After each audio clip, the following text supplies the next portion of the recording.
अङ्गस्य मलिमच्छटाभिरभितमन्दीकृत्यन्दीवरम्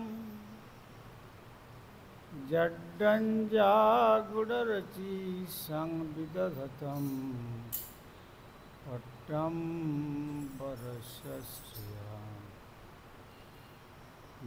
दारण्यविलासीनं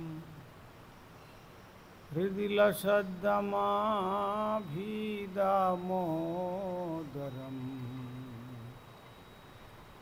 श्रीराधास्कन्धनिवेशितजलरोजम् ध्ययेम श्रीराधा दामोदरम्।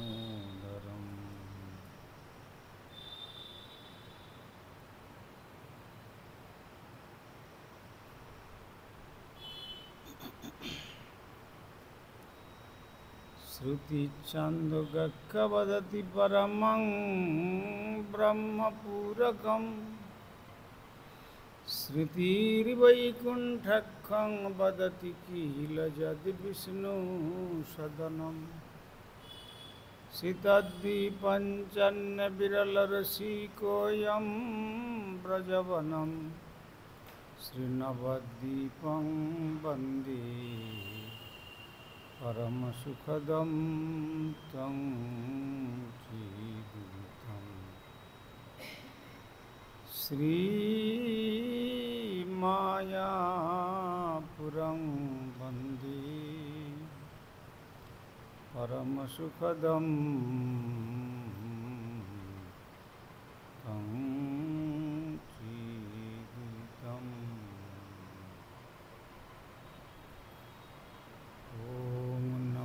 भगवते वासुदेवाय।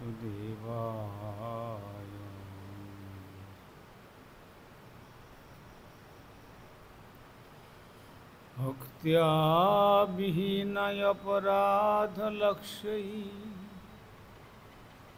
क्षिप्तस्य कामादितरङ्गमध्ये कृपामयी त्वां शरणं प्रपन्या। वृन्दे नमस्ते श्रीचरणरविन्दम्।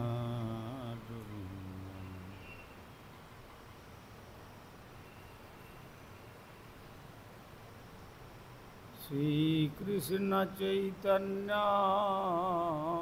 प्रभु नित्यानंद श्री अद्वैत गदाधर शिवासादि गौरभक्तवृन्द। हरे कृष्ण कृष्ण कृष्ण हरे हरे, हरे राम राम राम हरे हरे।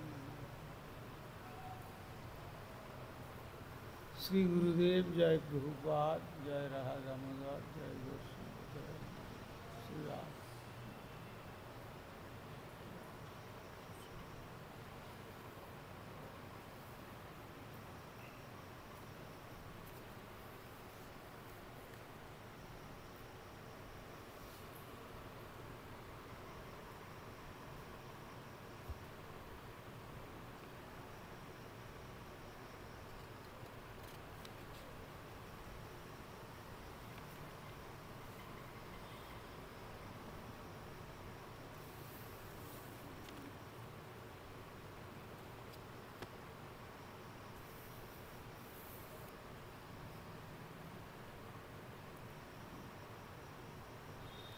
আমরা বৎসরান্তে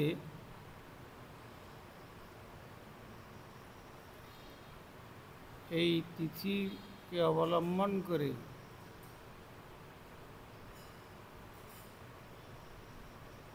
শ্রী ভগবান অবতীর্ণ হয়েছিলেন।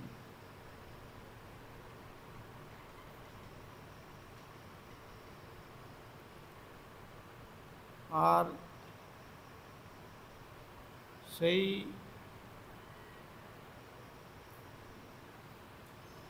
বসুদেব এবং দেবকীকে অবলম্বন করে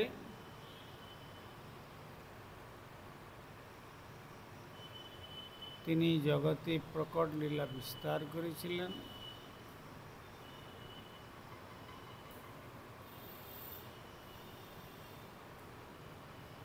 এবং তার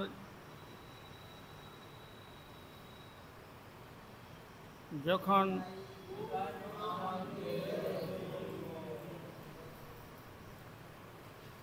দাম্পত্য সম্পর্ক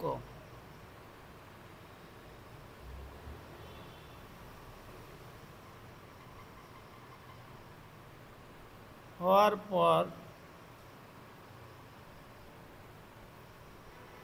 কংস নিজেই অশ্বরজ্জু ধারণ করে রথে সারথির কার্য করে ভগ্নীর প্রতি এত স্নেহ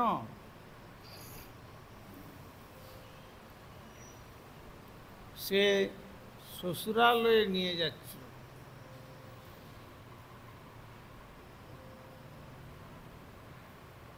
সেই সময় এত আনন্দমুখর পরিবেশ, হঠাৎ দৈববাণী হলো,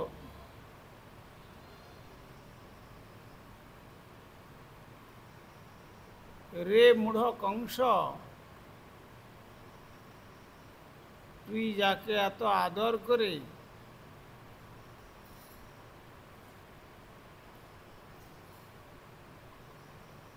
তাদের শ্বশুরালয়ে, তোমার ভগ্নীর শ্বশুরালয়ে নিয়ে যাচ্ছ, তার অষ্টম গর্ভের সন্তান হবে তোমার মৃত্যুর কারণ।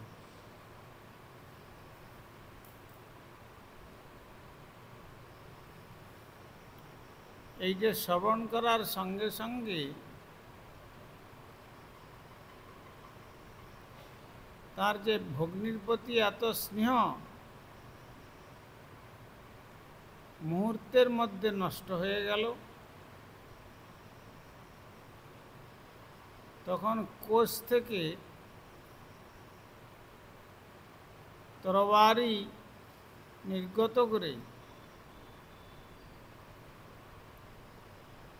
দেবকীর কেশ আকর্ষণ করে তার শিরচ্ছেদ করতে চাইলেন। এটা হচ্ছে অসাধু ব্যক্তির চরিত্র।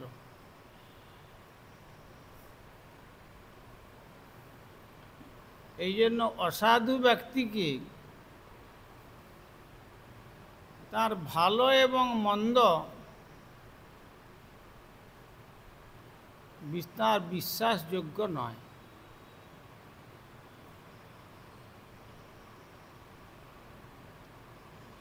কেননা যখনই তার স্বার্থেতে কোনো বিঘ্ন ঘটে সে তখনই তার স্বার্থ চরিতার্থের জন্য নিকটতম ব্যক্তিকেও নিহত করতে বিন্দুমাত্র কুণ্ঠাবোধ করে না।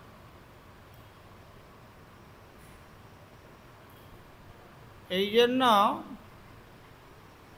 সুখদেব গোস্বামী চরণ মহারাজ পরীক্ষিতকে বললেন, কিং দুঃসানুসাধূনাম বিদুষাং কিমপেক্ষিতম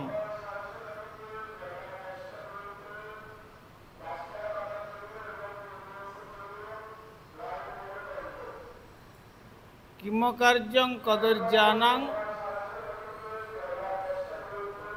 দুস্তৈর্যং কিং ধৃতাত্ম।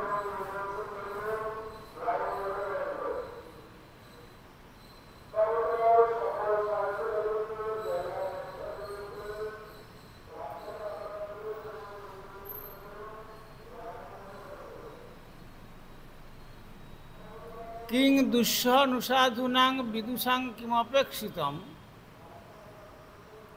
কিমকার্যং কদর্যানাং দুস্তর্যং কিং ধৃতাত্মনাম। সাধুদের অসহনীয় বলে কোনো কিছু নাই। সাধুরা সব সহন করতে পারে।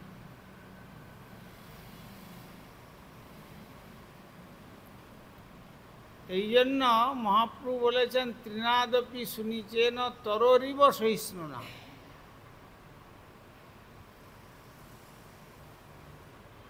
যদি সাধু যিনি সদ্বস্তুর অনুশীলন করেন, সদ্বস্তু হচ্ছেন শ্রী ভগবান। শ্রী ভগবানের যারা আরাধনা করেন তারা হলেন সাধু। সেই সাধুদের অসহনীয় বলে কোনো জিনিস নাই, তারা সবটাই সহন করতে পারেন। আর বিদুষাং কিমপেক্ষিতম, জ্ঞানীগণ তারা কারো উপর কিছু অপেক্ষা করে না।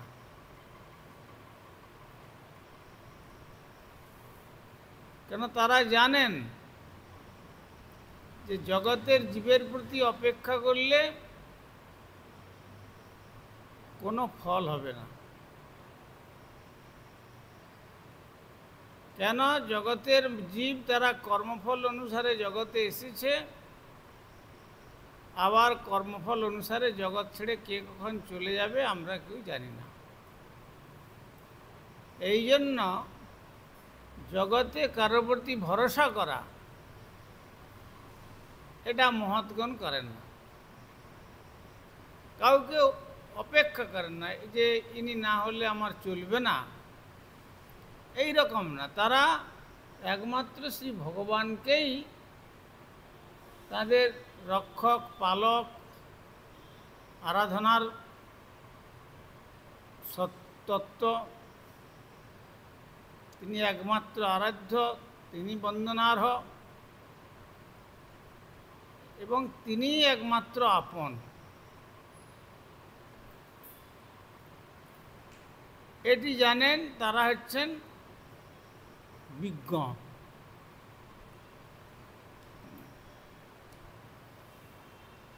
বা তারা হচ্ছেন বুদ্ধিমান। গীতাতে শ্রী ভগবান বলেছেন অহং সর্বস্ব প্রভব মত্ত সর্বং প্রবর্ততে ইতিমত্তা ভজন্তে মাং বুধা ভাব সমন্বিতা। অহং সর্বস্ব প্রভব, আমার থেকে এই অনন্ত জগৎ সব সৃষ্টি হয়েছে। মত্ত সর্বং প্রবর্ততে, আমি ছাড়া এ জগতের কোনো অস্তিত্ব নেই।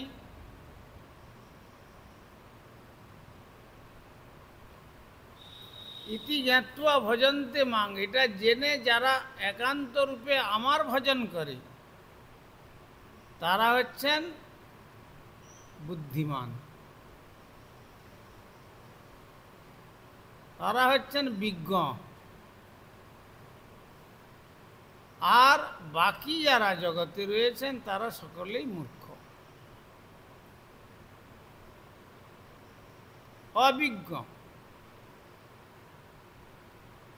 সেই রকম বলছেন যে বিদুষাং কিমপেক্ষিতম, আর কিমকার্যং কদর্যানাং, কদর্য ব্যক্তি যারা হয় তাদের অকার্য বলে কোনো জিনিস নেই। এখুনি ভালো বলে মাথায় করে নিয়ে যেতে পারে, আর স্বার্থ যখনই চলে যায় তখন পায়ের তলায় ফেলতেও বিন্দুমাত্র কুণ্ঠাবোধ করে না। তাই যে কংস এত আদর করে বোন আর ভগ্নিপতিকে নিয়ে যাচ্ছিল, তাদের এত স্নেহ যে রথে অশ্বের রজ্জু ধারণ করে সারথির কার্য করছিল। আদর করে। যেই দৈববাণী শ্রবণ করলো সঙ্গে সঙ্গে এত স্নেহ মুহূর্তের মধ্যে উড়ে গেল। আর যে ভগ্নীর সঙ্গে এই রকম তার আদর যত্ন এবং তার জন্য যেভাবে নিজেকে নিয়োজিত করেছিল, মুহূর্তের মধ্যে তার শত্রু হয়ে তার একবারে শিরচ্ছেদ করতে চাইল। সেই জন্য বললেন যে কিমকার্যং কদর্যানাং, কদর্যগণের অকার্য বলে কোনো জিনিস নাই,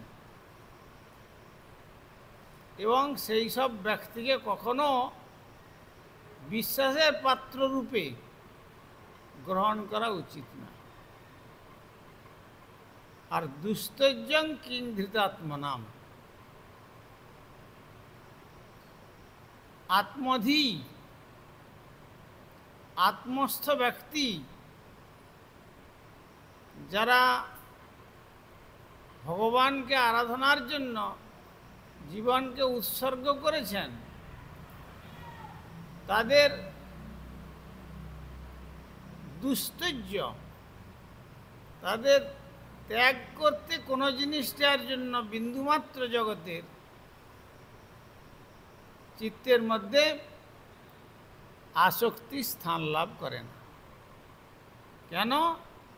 জানেন যে এই জগৎটা হচ্ছে এই মায়াময় সংসার।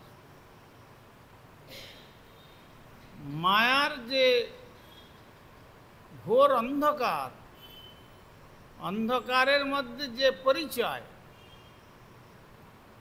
সে পরিচয় যেমন আলোক, সূর্যালোক, সূর্যদেব উদিত হলে যেমন সেই অন্ধকারের ভাব সমস্ত কেটে যায়, তেমনি কৃষ্ণরূপী সূর্যের আরাধনা করলে তখন সেই মায়ারূপী অন্ধকার সেই মহতের চিত্ত থেকে সম্পূর্ণরূপে বিনষ্ট হয়। তখন সে জানতে পারে যে এ জগতে কেউ কারো নয়। মম মায়া মম মাতা মম পিতা মমঞ্চ গৃহিণী গৃহম এবং বিধ মমত্বং য সমূহ পরিকীর্তিত। যাকে আজ পিতা বলে বলছে, কাল যখন মারা যাবে আর তার সঙ্গে কোনো সম্পর্ক থাকবে না। আজ যাকে মাতা বলে বলছে, মৃত্যুর পরে আর কোনো সম্পর্ক থাকবে না। আর যে গৃহের জন্য সামান্য 1 ইঞ্চি জায়গার জন্য কত মামলা মকদ্দমা, পাশের বাড়ির সঙ্গে কত শত্রুতা, সেই গৃহের সঙ্গে আর কোনো সম্পর্ক থাকবে না। আর যে গৃহিণীর সঙ্গে এত নৈকট্য সম্পর্ক, সে গৃহিণীও ওই দ্বারদেশ পর্যন্ত একটুখানি কাঁদতে কাঁদতে যাবে, আর ওই গোমূত্র, গঙ্গাজল, গোময়ের ছিটা দিয়ে তারপর একটু 2 দিন চোখের জল ফেলবে, আর তারপরে সব সম্পর্ক নিশ্চিহ্ন হয়ে যাবে। এটা হচ্ছে মোহ। তাই দুস্তৈর্যং কিং ধৃতাত্মনাম, ধৃতাত্ম ব্যক্তি অর্থাৎ আত্মবান ব্যক্তি, যারা আত্মোপলব্ধি করেছেন, যারা ভগবত তত্ত্বকে সাধনার দ্বারা উপলব্ধি করেছেন, তারা কারো জন্য কোনো অপেক্ষা করেন না। তো তেমনি কিমকার্যং কদর্যানাং, এই কদর্যরূপী কংসের ক্ষেত্রে এখানে বলা হবে। তখন স্বামীর কর্তব্য কি? স্ত্রীকে রক্ষা করা। তখন বসুদেব সামনীতি, দাম নীতি, ভেদ নীতি, দণ্ডনীতি, এই 4টে নীতির দ্বারা তাকে বোঝালো যে কংস, তুমি যে তোমার বোনকে এখন শিরচ্ছেদ করে মেরে ফেলতে চাচ্ছ, তুমি যা দৈববাণী শুনলে, এটা কি তোমার দেবকীর থেকে তোমার মৃত্যুর কোনো সম্ভাবনা আছে? কংস বলল, না, দেবকীর থেকে নেই, কিন্তু এর যে সন্তান হবে তার থেকে। তখন তিনি বললেন,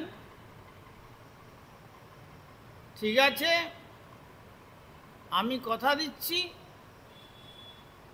যখনই সন্তান জন্মগ্রহণ করবে তখনই তোমার হাতে তুলে দেব,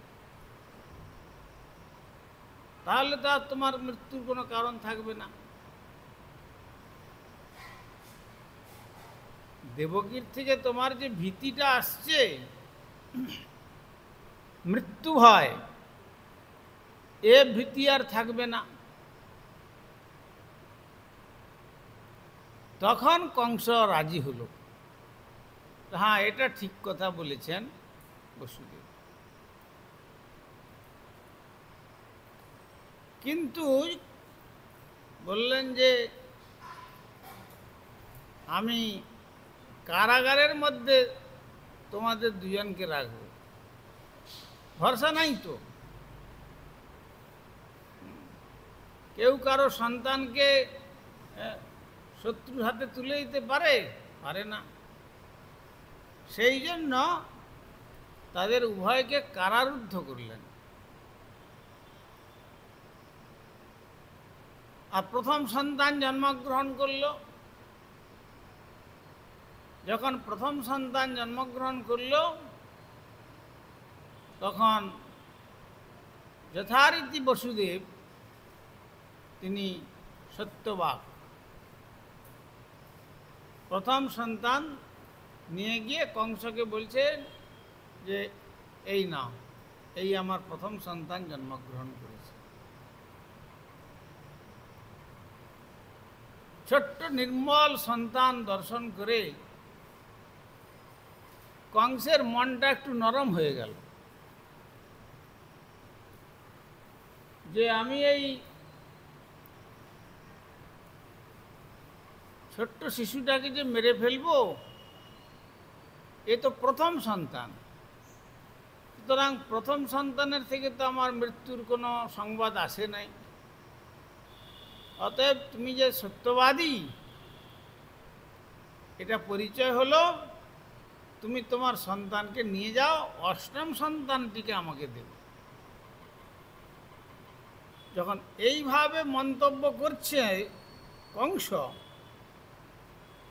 তখন এসে গেলেন দেবর্ষি নারদ। বিনা যন্ত্রটি নিয়ে নারদ এসে গেলেন। নারদ বললেন যে দেখো কংস, তুমি ভুল করছো। তুমি জানো দেবতাদের চক্র কোন দিক দিয়ে ঘোরে? একটা পুরাণের মধ্যে রয়েছে যে একটা অষ্টদল পদ্ম, এটা অষ্টদল পদ্মকে দেখিয়ে দেবর্ষি নারদ বললেন যে যদি প্রথম দলটা এক হয়, তাহলে এখানে এসে অষ্টম হবে, আর যদি দ্বিতীয়টা যদি এক হয়, তাহলে প্রথমটা অষ্টম হয়ে যাবে, তৃতীয়টা যদি এক হয়, তাহলে দ্বিতীয়টা অষ্টম হবে। এই করে দেখিয়ে দিলেন যে সবটাই অষ্টম। দেবতারা যে কোন বিচার করে কোনখান থেকে এক ধরবে, সে কথা কি তোমাকে দৈববাণী বলেছে? তা তো বলে নাই। সুতরাং 8 জনকেই অষ্টম রূপে জানিয়ে দিলেন। তখন নারদের কথা শুনে কংস বলল, দেবর্ষিপাদ, আপনি যা বলছেন কথাটা ঠিক। তখন সঙ্গে সঙ্গে বসুদেবকে যে একটু নরম হয়ে কথা বলেছিল, আর তার সেই নমনীয়তা থাকলো না। কেন কংস এলেন না, যদি সন্তানটাকে ছেড়ে দেয় তাহলে তো সেই সন্তান হননের পাপ স্পর্শ করবে না, আর তাহলে তো ভগবান শীঘ্র অবতরণ করবেন না। এই চিন্তা করে দেবর্ষি নারদ দেখলেন যে এ এত পাপী যে এর মৃত্যুটা যত শীঘ্র হয় ততই জগতের মঙ্গল। এখানে কংস মনে করলে যে দেবর্ষি নারদ আমার বন্ধুর কাজ করল, কিন্তু প্রকৃতপক্ষে দেবর্ষি নারদ ভগবান যাতে অতি শীঘ্র অবতীর্ণ হয়ে তার বিনাশ করেন সেই রাস্তাটা করে গেল। বললেন তুমি যেটা ভালো মনে করো তাই চিন্তা করো, আমি চললাম। তখন প্রথম সন্তানটাকে কংস শিলাপৃষ্ঠে আঘাত করে নিধন করল। তারপরে দ্বিতীয় সন্তান, তৃতীয় সন্তান, চতুর্থ, পঞ্চম, ষষ্ঠ সন্তান এক এক করে সকলকে তার হাতে তুলে দিলেন।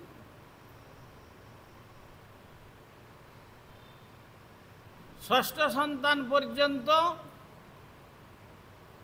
কংস কর্তৃক নিহত হল। আর যে সপ্তম সন্তান যখন গর্ভে এসেছেন তখন শ্রী ভগবান তার যোগমায়া শক্তি অঘটন ঘটনা পটিয়ে শ্রী যোগমায়াকে বললেন, গচ্ছ দেবী ব্রজং ভদ্রে গোপ গোপী অলঙ্কৃতম। হে দেবী, তুমি বৃন্দাবনে যাও, ব্রজে যাও, ব্রজে গিয়ে দেবকীর গর্ভের যে সন্তান আছে সে সন্তানকে অসময়ে আকর্ষণ করো, তার গর্ভের থেকে তুলে নিয়ে বসুদেবের যে অন্য পত্নী রোহিণী আছেন তিনি আছেন নন্দভবনে, অতএব সেই নন্দালয়ে গিয়ে তার গর্ভেতে স্থাপন করো।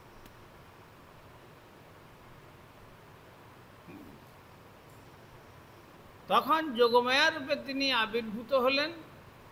যোগমায়া রূপে এসে তিনি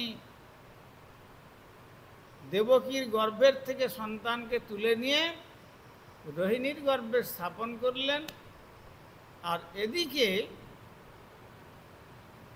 কংস দেখলেন যে সন্তান সম্ভবা ভগ্নী, কিন্তু সন্তান কি হলো না, তখন সর্বত্র ঘোষণা হলো যে সপ্তম গর্ভের সন্তানটা নষ্ট হয়ে গেছে। তারপরে যখন অষ্টম গর্ভের সন্তান, তখন অষ্টম গর্ভের সন্তান আসার পূর্বে সমস্ত কংসের কারাগারে এসে জন্ম হওয়ার পূর্বে সমস্ত দেবতাগণ সেই কারাগারে এলেন। তাতে ব্রহ্মা এসেছেন, শঙ্কর এসেছেন, দেবরাজ ইন্দ্র এসেছেন, দেবর্ষি নারদ এসেছেন এবং পৃথিবী দেবী এসেছেন। এসে সেখানে গর্ভস্তব, যখন শ্রীকৃষ্ণ বাসুদেব রূপে দেবকীর গর্ভে, তখন ওখানে স্তব করছিলেন। স্তবের মধ্যে একটি স্তব হলো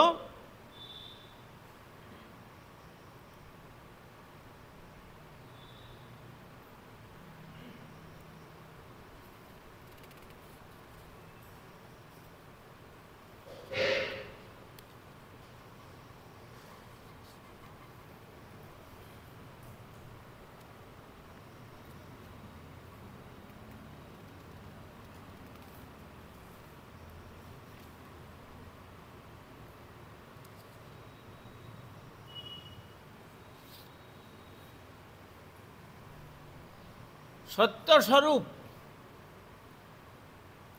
ত্রিসত্যম, সত্যৈশ্চ সত্যম ঋতসত্র নেত্রম, সত্যাত্মকং তং শরণং প্রপন্নঃ।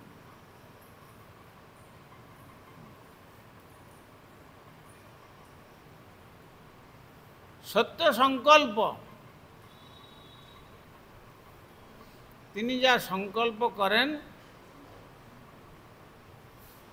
সে সংকল্প পূর্ণ করেন। আর তিনি হচ্ছেন পরম সত্য স্বরূপ। সত্যে প্রতিষ্ঠিতং কৃষ্ণ, সত্যম অত্র প্রতিষ্ঠিতম, সত্যাৎ সত্য হি গোবিন্দ, তস্মান সত্য হি নামত। ভগবান শ্রীকৃষ্ণকে একমাত্র সত্যের দ্বারাই প্রকট করা যায়।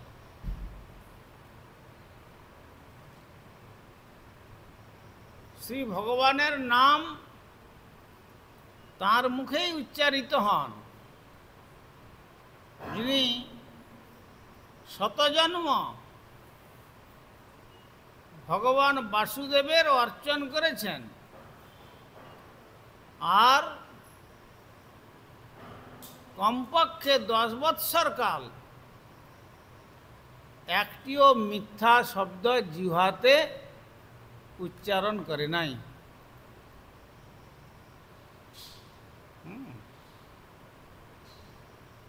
তার জিহ্বাতে শ্রী ভগবানের নাম কীর্তিত হন।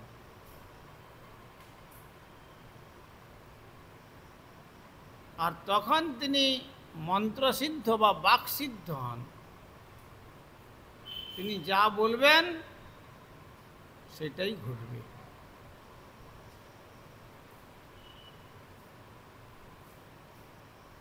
সেই জন্য সত্যব্রতং সত্যপরং ত্রিসত্যম সত্যস্য যোনিং নিহিতঞ্চ সত্যে, সত্যস্য সত্যম ঋতসত্য নেত্রম সত্যাত্মকং তং শরণং প্রপন্নঃ। ব্রহ্মাদি দেবতাগণ যে স্তব করেছিলেন, সেই স্তবের প্রথম হচ্ছে সত্যই একমাত্র তাঁর ব্রত। এই জন্য ভগবানকে বলা হয়েছে সত্যব্রত। আজকে যেমন সারা বিশ্বের মানুষ গোস্বামী বিধানেতে শ্রী ভগবানের ব্রত করছেন, শ্রী ভগবানের জন্মলীলা, কেউ কিন্তু ভগবানের আবির্ভাব অষ্টমী বলে না।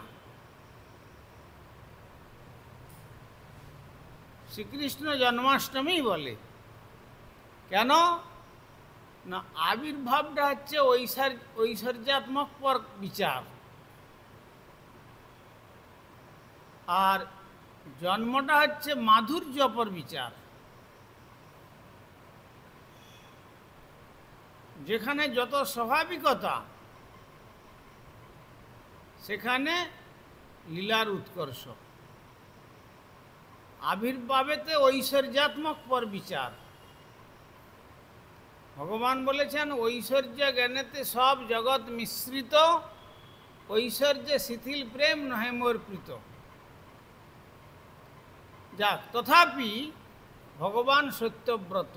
সেই ভগবানকে লাভ করবার জন্য ভক্ত ব্রত করেন। আর ভগবান বলছেন, আমিও ব্রত করি।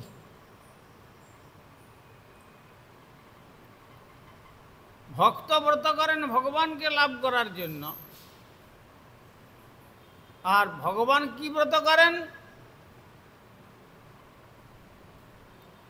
ভগবানের ব্রতটা হচ্ছে, তিনি শ্রী রামলীলাতে যখন সদ উপদেশ দান করেছিলেন বিভীষণ ভ্রাতা রাবণকে, যে জগৎ জননী লক্ষ্মী স্বরূপা সীতা দেবীকে তুমি রামচন্দ্রের চরণে ফিরিয়ে দাও যদি মঙ্গল চাও। কিন্তু সে কথাটা তার শুনে ভালো লাগলো না। তখন বললেন যে তোর রামচরণে বেশি প্রীতি, দিয়ে তাকে পদাঘাত করে বললেন তুই আমার এই স্বর্ণলঙ্কা থেকে বেরিয়ে যা রামের কাছে চলে যা।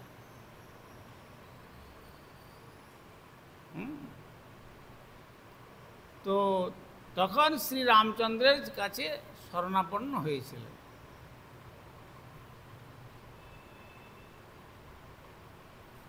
যখন শরণাপন্ন হলেন তখন বললেন, চরণে আশ্রয় দিলেন। তারপরে তিনি যখন কখনো মনে করছিলেন যে হয়তো রাবণের মতো আমাকে আবার চরণ থেকে ছুঁড়ে ফেলে দেবেন না তো, কার্যসিদ্ধি হয়ে গেলে, তখন বললেন রামচন্দ্র, সক্রিদেব প্রপন্ন যস্তবা স্মৃতি যাচতে অভয়ং সর্বদা তস্मै দদাম্যে তদ্ব্রতং মম। কেউ যদি সক্রিত আমার চরণে যদি আত্মসমর্পণ করে শরণাপন্ন হন, আমার কৃপা প্রার্থনা করে, অভয়ং সর্বদা তস্मै দদাম্যি, তাকে আমি অভয় প্রদান করি, এইটা আমার ব্রত। তাহলে ভক্ত ভগবানকে লাভ করবার জন্য ব্রত করেন, আর ভগবান অকৃতজ্ঞ নন, ভগবান সে ভক্তকে রক্ষা করবার জন্য ব্রত করেন। ভক্ত রক্ষা ব্রত ভগবান করেন, আর ভগবানকে লাভ করবার জন্য ভক্ত ব্রত করেন। এই জন্য বললেন সত্যব্রতম। ভগবানের একটি নাম হলো সত্যব্রত। সত্যপরম, তার প্রাপ্তির উপায় একমাত্র সত্যে যিনি প্রতিষ্ঠিত, তিনি তাকে লাভ করতে পারেন। অসত্যের কাছে ভগবানের অস্তিত্ব প্রকাশ পায় না। অসৎ ব্যক্তির নিকট ভগবানের অস্তিত্ব কখনো প্রকাশ পায় না। ভগবান বলেন, যোগমায়া সমাবৃত মূঢ়য়ং নাবিজানাতি মামেভো পরমব্যয়ম। আমি আমার যোগমায়ার দ্বারা এমন আবৃত থাকি, মূঢ়রা আমাকে জানতে পারে না।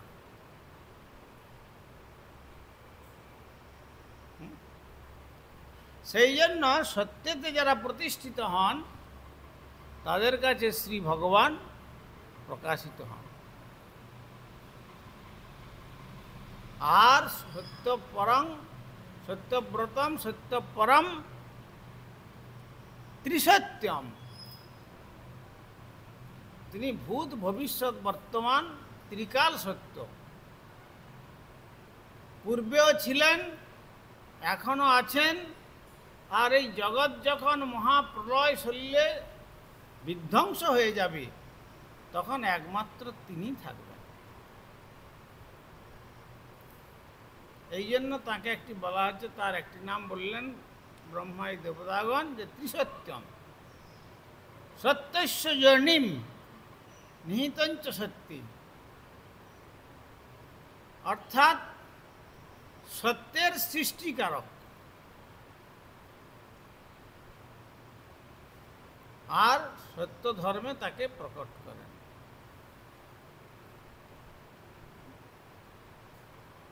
সত্যস্য সত্যম ঋতুসত্য নেত্রম, সমস্ত সত্যের পরম সত্যের নেত্রস্বরূপ। তাকে দেখবার মতো বস্তু ওই একমাত্র সত্য দিয়েই তার দর্শন হয়। তাই হে সত্যাত্মক পুরুষ, আমি আপনার চরণে, আমরা আপনার চরণে শরণাপন্ন হচ্ছি। আপনি কৃপা করে আর বিলম্ব না করে অবতীর্ণ হন। অবতীর্ণ হলে পৃথিবী দেবী সকলের ভার সহ্য করেন। পৃথিবীকে বলা হয় সর্বং সহা। তিনি সর্বকিছু সমস্ত কিছু সহন করেন। পৃথিবী জননী স্বরূপা, মানে মায়ের গর্ভে যখন সন্তান জন্মগ্রহণ করে তখন যেমন সেই মা যখন সন্তানকে কোলে নেন তখন মায়ের কোলে সন্তান পদাঘাত করে, কখনো বা মলত্যাগ করে, কখনো বা মূত্রত্যাগ করে, কখনো বা বমন করে। এ সবটাই মা যেমন সহনশীলা হয়ে সহ্য করে নেন, কেন না সন্তান বাৎসল্যতে, তেমনি এই ধরণীরূপী মাতা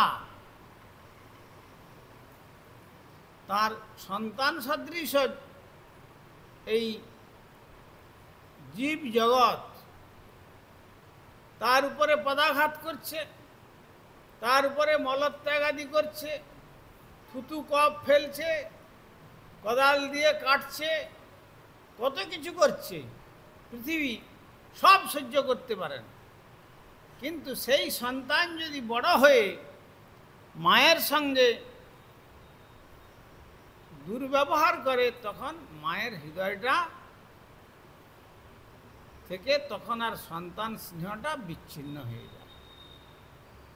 তেমনি ধরণী দেবীর উপর ধরণী দেবী সকলের সমস্ত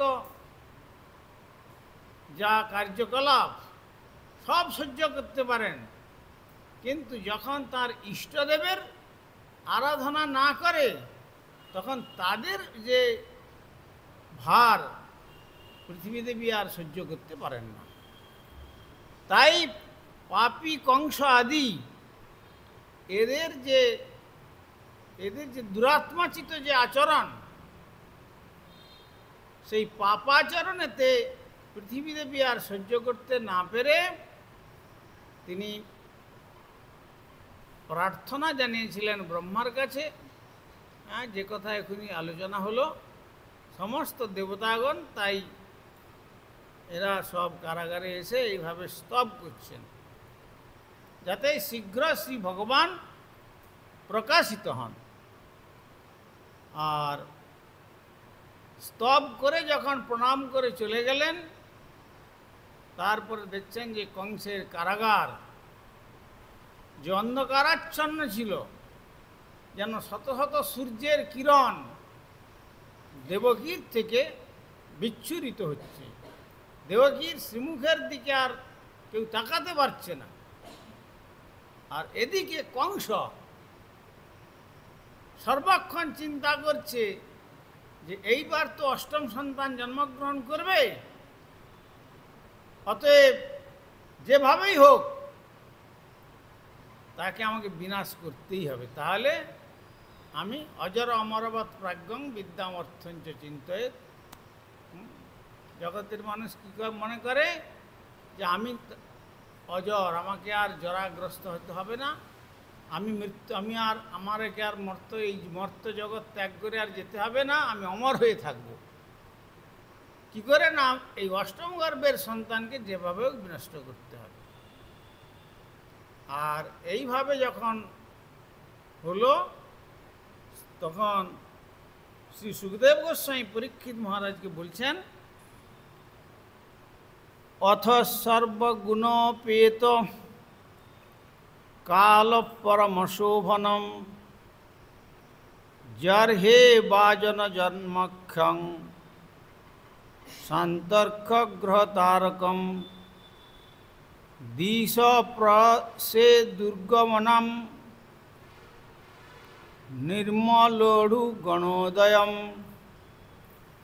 মহিমঙ্গল ভূয়িষ্ঠ পুরগ্রাম বজাকরাম নদ্য প্রসন্ন সলিলাম হ্রদা জলরুহশ্রিয়ম দিয়ালিকুল সন্নাদ স্তবকাবনরাজয়ম ববৌ বায়ু সুখস্পর্শম পুণ্যগন্ধবশুচি অগ্নশ্চ দ্বিজাতীনাম সন্তস্তত্র সমিন্ধতম মন্যং শাসন প্রসন্নানি সাধু নাম সুরদ্রুহান জয়মানে অজনে তস্মিন নে দুর্দুন্দু ভয়সমম। তখন সুখদেব গোস্বামীপাদ বলছেন, হে মহারাজ পরীক্ষিত, ভগবানের আবির্ভাবের শুভক্ষণে সমগ্র ব্রহ্মাণ্ড সত্যগুণেতে পরিপূর্ণ হয়েছিল এবং অনন্ত সৌন্দর্য প্রকাশিত হয়েছিল, আর পুরো জগৎ শান্তিতে পরিপূর্ণ ছিল। তখন রোহিণী, অশ্বিনী আদি নক্ষত্রগণ আবির্ভূত হয়েছিল। সূর্য, চন্দ্র এবং অন্যান্য সমস্ত গ্রহ ও তারকাগণ শান্তভাব ধারণ করেছিল, তাদের কোনো উগ্রভাব ছিল না গ্রহ নক্ষত্রাদির। সমগ্র দিক অত্যন্ত প্রসন্ন হয়েছিল এবং মেঘশূন্য আকাশে সুন্দর তারকারাজি ঝলমল করছিল। নগর, গ্রাম, খনি, গোচারণ ভূমির দ্বারা অলঙ্কৃত পৃথিবী তখন এক মঙ্গলময় রূপ ধারণ করেছিল। কেননা সর্বমঙ্গল নিকেতন শ্রী ভগবান আবির্ভূত হবেন, তার আগে সমস্ত সুমঙ্গল চিহ্ন সব জগতে প্রকাশিত হচ্ছে। আর স্বচ্ছ জলে পূর্ণ হয়ে নদীগুলি প্রবাহিত হচ্ছিল। হ্রদ আদি বিশাল জলাশয়গুলি পদ্ম ফুলে পূর্ণ হয়ে এক অবর্ণনীয় সৌন্দর্য ধারণ করেছিল। ফুল এবং পত্রে পূর্ণ মনোহর বৃক্ষগুলিতে কোকিলাদি বিহঙ্গ এবং অলিকুল মধুর স্বরে গুঞ্জন করে সকলের আনন্দবর্ধন করছিল এবং পূর্ণ গন্ধবাহী সুখস্পর্শ বিশুদ্ধ বায়ু প্রবাহিত হতে লাগলো। এবং যাজ্ঞিক ব্রাহ্মণেরা যখন তাদের যজ্ঞাগ্নি প্রজ্বলিত করলেন, তখন সেই অগ্নি বায়ুর দ্বারা বিচলিত না হয়ে স্থিরভাবে জ্বলতে লাগলো। এইভাবে জন্মরহিত ভগবান শ্রীবিষ্ণুর আবির্ভাবের সময় হলো। তখন কংস আদি অসুরদের উৎপীড়নে নিপীড়িত সাধু এবং শুদ্ধ ব্রাহ্মণ বৈষ্ণবগণ অন্তরে অত্যন্ত প্রসন্নতা অনুভব করলেন। আর তখন স্বর্গলোকে ও যুগপথ দুন্দুবি নানের দ্বারা সমস্ত দেবতাগণ ভগবানের আগমনী সঙ্গীত বাদ্যযন্ত্রের মাধ্যমে তারা এক প্রকার বন্দনা করতে লাগলেন। আর কিন্নর ও গন্ধর্বরা মঙ্গল গীত গাইতে শুরু করেছিল। সিদ্ধ এবং চারণেরা স্তব নিবেদন করেছিল। অপ্সরাগণ বিদ্যাধরেরা আনন্দে নৃত্য করতে শুরু করেছিল।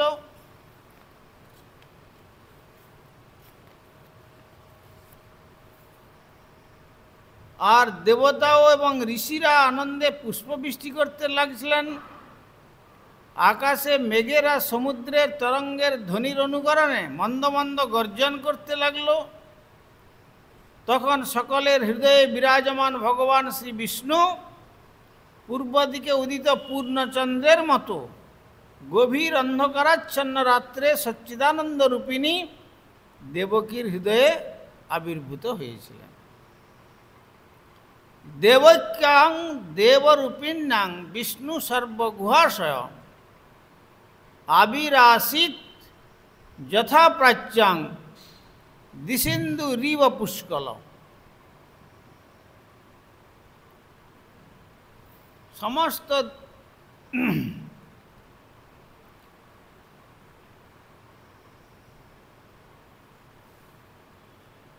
যে দেবকী দেবী কারাগারের মধ্যে, তার হৃদয়েতে শ্রী ভগবান আবির্ভূত হলেন। এইখানে আবির্ভাব শব্দ প্রয়োগ করা হয়েছে। কেন? অপ্রপঞ্চাৎ প্রপঞ্চ অবতরণং হি আবির্ভাব কথ্যতি। অপ্রপঞ্চ থেকে প্রপঞ্চে যিনি আসেন তাকে বলা হয় আবির্ভাব। তাই কিভাবে আবির্ভূত হয়েছিলেন এখানে? চতুর্ভুজ রূপে, শঙ্খ চক্র গদা পদ্ম কিরীট কুণ্ডল স্বর্ণালঙ্কারে বিভূষিত এবং পীতবসন পরিধান করে এমন সুন্দর দিব্য বাসুদেব মূর্তিতে প্রকট হয়েছিলেন। আর যখন এইভাবে প্রকট হলেন, তখন এই প্রকট অবস্থার দর্শন করে তমদ্ভূতম বালকম অম্বুজেক্ষণম চতুর্ভুজম শঙ্খ গদাদি আয়ুধম শ্রীবৎসলক্ষ্যম গলশোভিকৌস্তুভম পীতাম্বরম চন্দ্রপয়োদ সৌভগম। মহারয় বৈদুর্য কিরীট কুণ্ডল তিসা পরিশক্ত সহস্র কুন্তলম উদ্দাম কাঞ্চঙ্গদ কঙ্কনাদিভি বিরোচমানং বসুদেব ঐক্ষতম। তখন বসুদেব কি দেখলেন? বসুদেব দেখলেন যে সেই নবজাত শিশুটির নয়নযুগল পদ্মের মতো, তার হাতে শঙ্খ চক্র গদা পদ্ম এবং তার বক্ষে শ্রীবৎস চিহ্ন, গলদেশে কৌস্তুভ মণি, পরনে পীত বসন, আর অঙ্গকান্তি নিবিড় মেঘের মতো শ্যামল, তার কেশদাম উজ্জ্বল এবং তার মুকুট এবং কর্ণকুণ্ডল বৈদুর্য মণিচ্ছটায় অস্বাভাবিকভাবে উজ্জ্বল বর্ণ ধারণ করেছে। আর সেই শিশুটি অত্যন্ত দীপ্তিশালী মেখলা কেয়ুর বলয় প্রভৃতি অলঙ্কারে সর্বাঙ্গ সুশোভিত। এইভাবে শ্রী কংসের কারাগারে বাসুদেব আবির্ভূত হলেন। কিন্তু এই বাসুদেবকে দেখে কি করল না, বসুদেব দেবকী তখন চিন্তা করলেন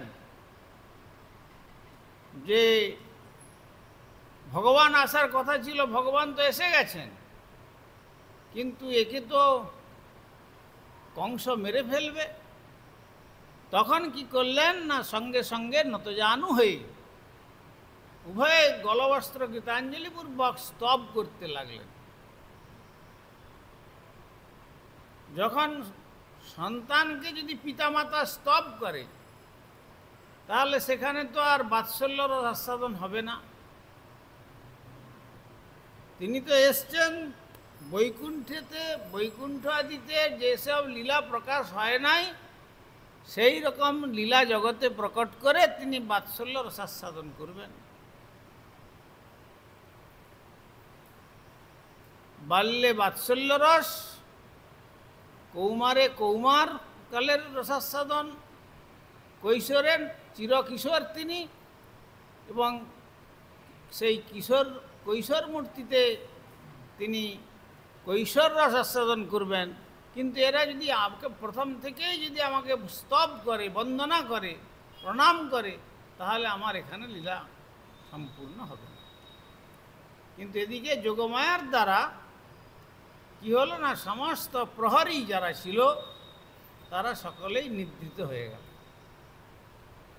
তখন তিনি আদেশ করলেন যে এক কাজ করো, আমাকে তুমি সেই গোকুলে নন্দভবনে নন্দালয়ে নিয়ে গিয়ে আমাকে রেখে এসো।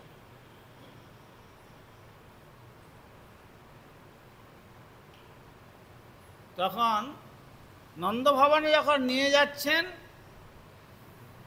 কখনো বলেছেন ওইখানে কারাগারে, পুরাণের মধ্যে বলছেন ওইখানেই তিনি দ্বিভুজ মূর্তি ধারণ করে মাতৃবক্ষের দুগ্ধ পান করে তারপরে চলে গেছেন। আবার কখনো বলছেন যে না, ওই চতুর্ভুজ রূপে তিনি যাচ্ছিলেন, আর যাওয়ার সময় দেখলেন যমুনা আর যেভাবে সমস্ত বাড়ি বর্ষণ হচ্ছে, বজ্রের ঘন ঘন বজ্রপাত হচ্ছে, আর প্রবল বর্ষণ, আর এই অষ্টমী তিথি রোহিণী নক্ষত্রযুক্ত অবস্থাতে, আর যখন যমুনা দেবী একবারে দুকুল প্লাবিতা হয়ে গেছে, আর তারপরে তরঙ্গের উপরে তরঙ্গ আসছে, তখন যমুনার তটে দাঁড়িয়ে ওই বাসুদেবকে নিয়ে তিনি চিন্তা করছেন, আমি কি করে যাব, এই ছোট্ট বালককে নিয়ে আমি ওপারে কি করে যাব গোকুলে। তখন আবার যোগমায়া দেবী ওখানে একটি শৃগালের বেশ ধারণ করে সেই পথ দিয়ে হেঁটে যাচ্ছে, সেই জলের উপর দিয়ে হেঁটে হেঁটে যাচ্ছে। যখন শৃগালের মূর্তি ধারণ করে জলের হেঁটে যাচ্ছে, তখন বসুদেব দেখলেন যে যখন একটা শৃগাল যদি এই নদী অতিক্রম করে যেতে পারে, তাহলে আমি অনায়াসে যেতে পারব। আর যখন বসুদেব যখন তাকে মস্তকে নিয়ে যাচ্ছেন, তখন যমুনা যেন উত্তরোত্তর আরও উদ্বেলিতা হচ্ছেন, হতে হতে হতে হতে শেষ পর্যন্ত সেই মস্তক পর্যন্ত জল হয়ে গেল, আর মস্তকের ওখানে হাত থেকে ভগবান বাসুদেব জলে পতিত হলেন, যমুনার জলে।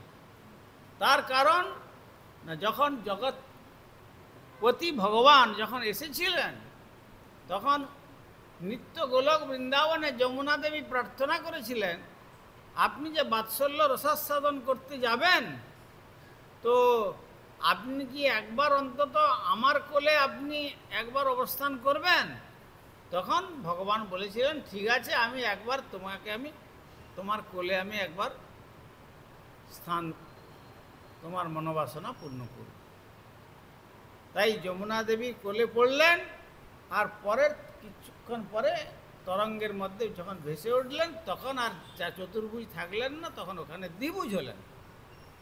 দ্বিভুজ হয়ে তারপরে তিনি ওপারে গেলেন। ওপারে গিয়ে নন্দভবনে দেখলেন যোগমায়ের ইচ্ছাতে সব দরজা এমনি সব খুলে গেল, কিন্তু ওইদিকে যশোদা নন্দপত্নী চ সুসুবাতে সমন্তদা অম্বিকা নাম্নী কন্যা, আর বসুদেব সুত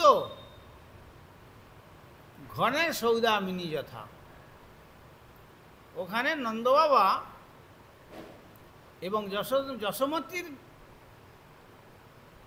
যে সন্তান জন্মগ্রহণ করেছে, কি কন্যার জন্মগ্রহণ করেছে, যোগমায়ার প্রভাবে যশোমতী কিছু বুঝে উঠতে পারেনি। তো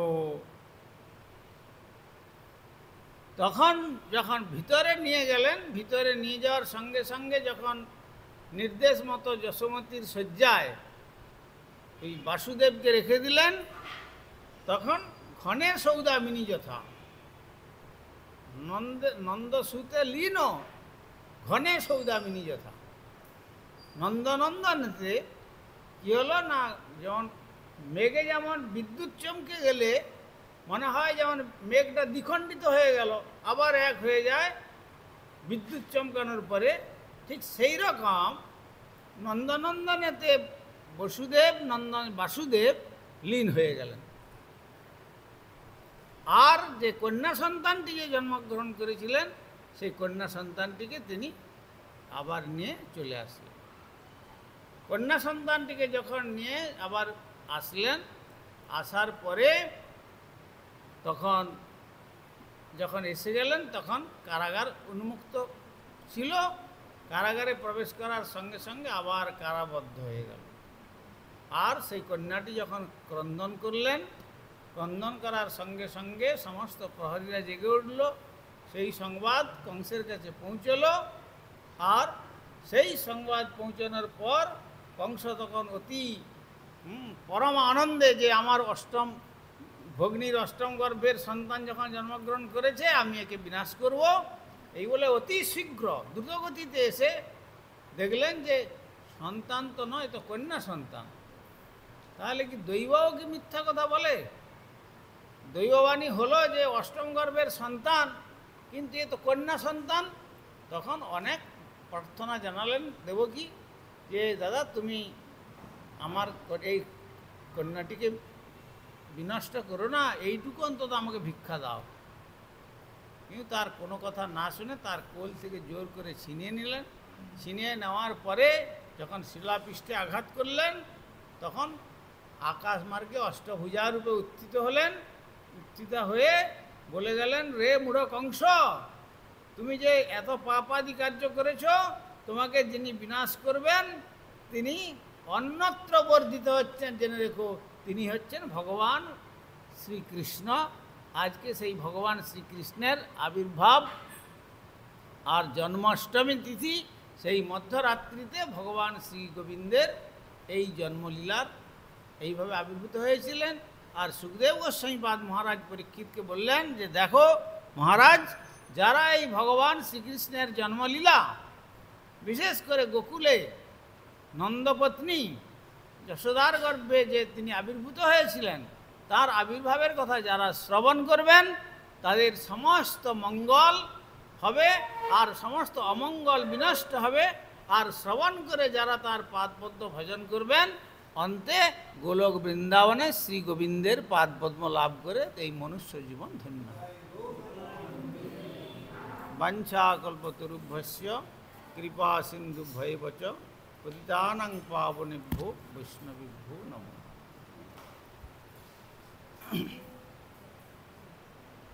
প্রলয় প্রয়োধি জলে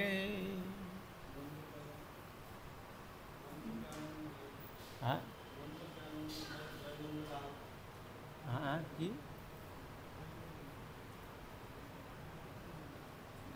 10 অবতার স্তোত্র, ওটা তোমরা করবে। প্রলয় প্রয়োধি জলে ধৃতবানসি বেদম বিহিত বহিত্র চরিত্রমখেদম লয় প্রয়োধি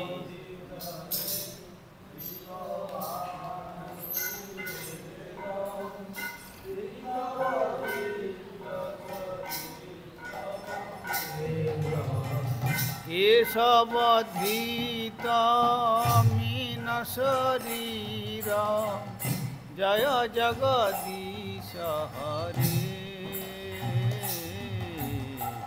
জয় জগদীশ হরে।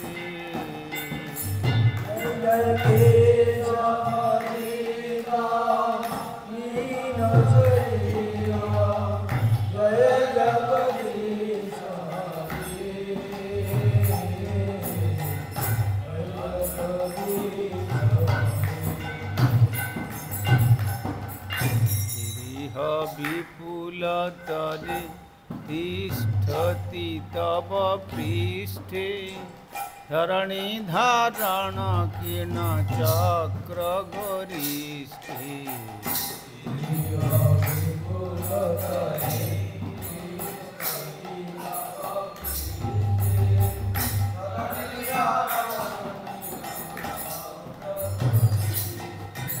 কেশব ধৃত কুর্ম শরীর জয় জগদীশ হরে, জয় জগদীশ হরে। জয় জগদীশ কুর্ম শরীর জয় জগদীশ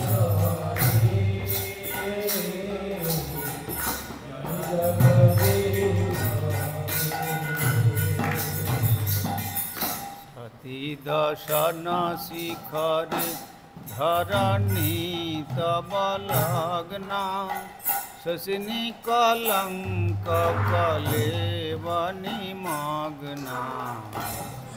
দর্শন শিখরে ধরণী তব লগ্না শশিনী কলঙ্ক কলেব নিমগ্না। অবধৃত সুকর রূপ জয় জগদীশ হরি জয় জগদীশ হরি জয় জগদীশ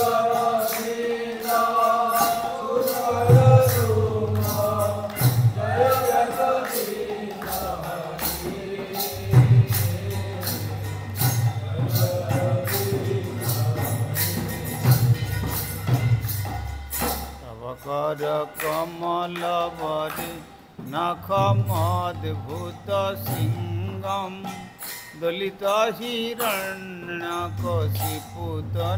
भृंगम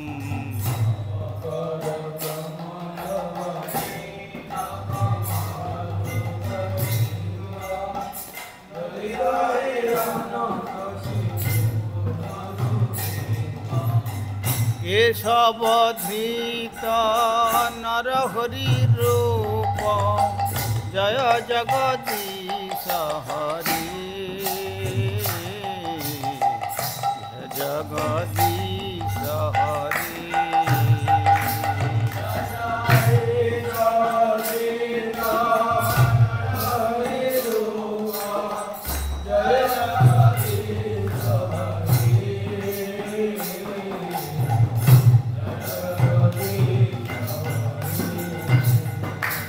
जय केशवधृत नरहरि रूप जय जगदीश हरि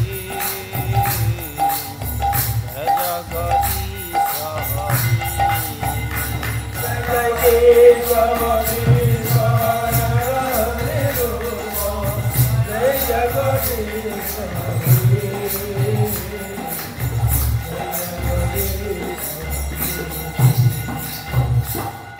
लयसी विक्रमन बोली मद्भुत वामन पदनख नीरजनित जन पावन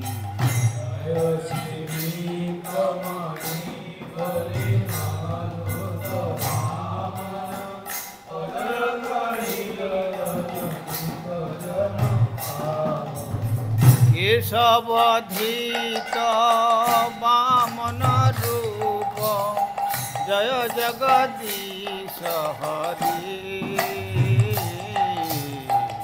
जय जगदीश हरि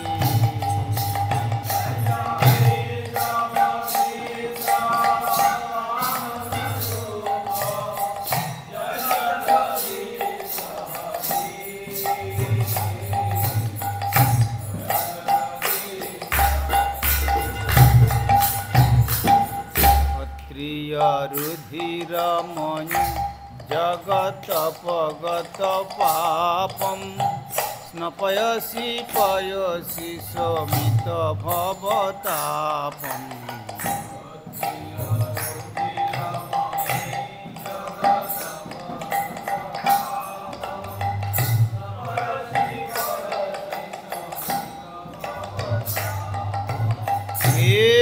केशवधृत भृगुपति रूप जय जगदीश हरि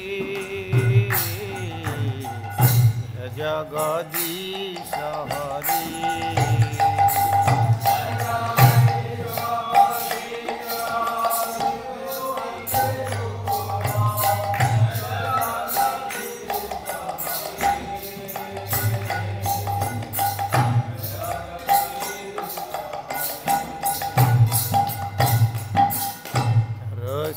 दिक्षुरण दिक्पति कमनीयम दशमुख मौलि बोलिं रमणीयम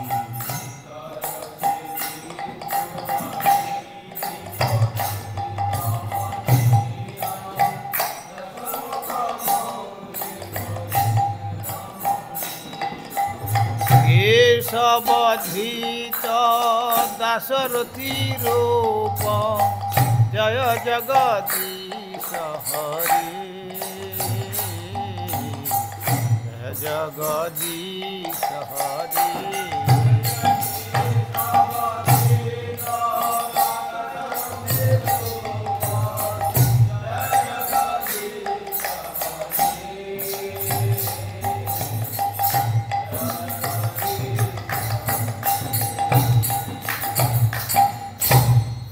বপুষি বিশদে বসনং জলদাভম ফলহতি ভীতি মিলিত যমুনাভম।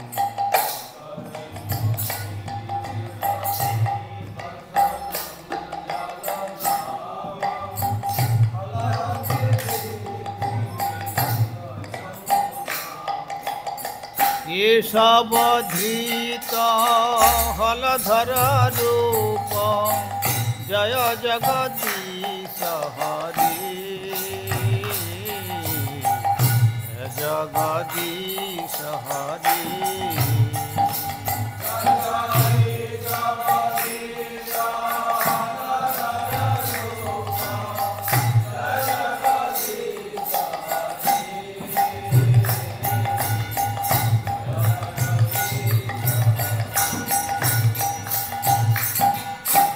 दसी यज्ञ विधे रह श्रुति जातम सदया हृदय दर्शित पशुघातम।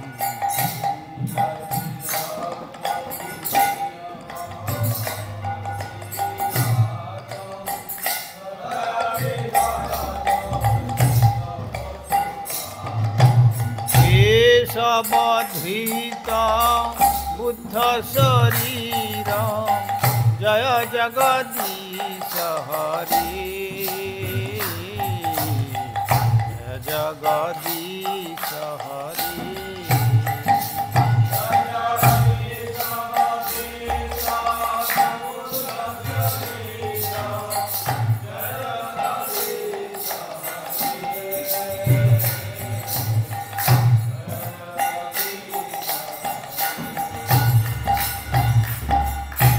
शनि बहनी धनी कलयसी करबालम धूमकेतु बकी मोपी करालम।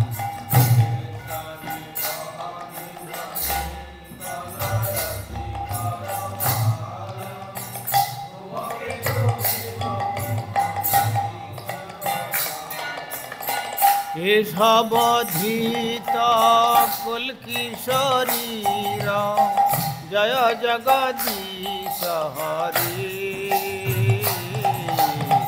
जय जगदीश हरि।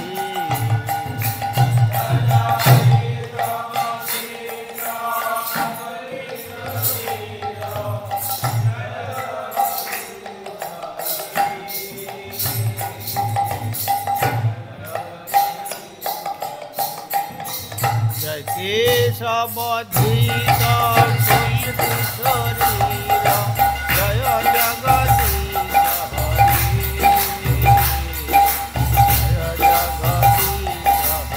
जय जय केशव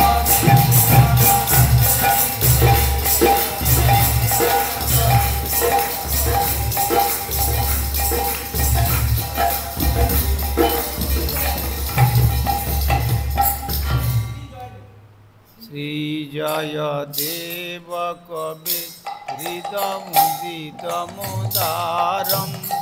कृणु सुखदं शुभदं भवसारम्।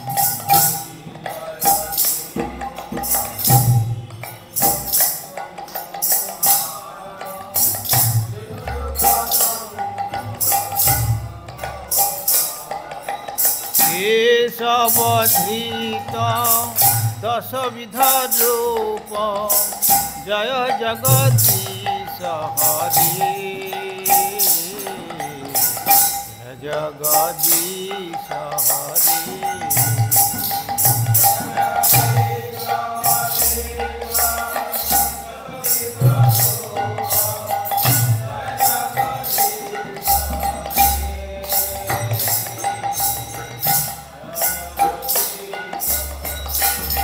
जय केशव